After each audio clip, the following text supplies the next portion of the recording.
নিজামী হ্যাঁ, একজন তরুণ কবি। তিনি আরও অনেক দিন বাঁচতে পারতেন।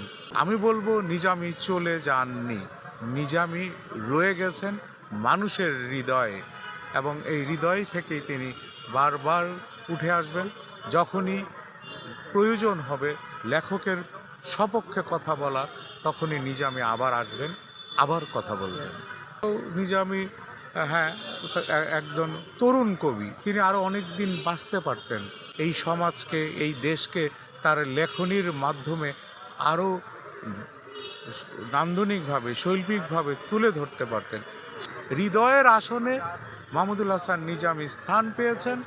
যদি কাউকে ভালোবাসে, মানুষ যদি কাউকে শোক জানায়, জাতীয় শোককে একজন মানুষকে মহামান্বিত করে, জাতীয় শোককে একজন কবিকে তার উচ্চ আসনে বসাতে পারে।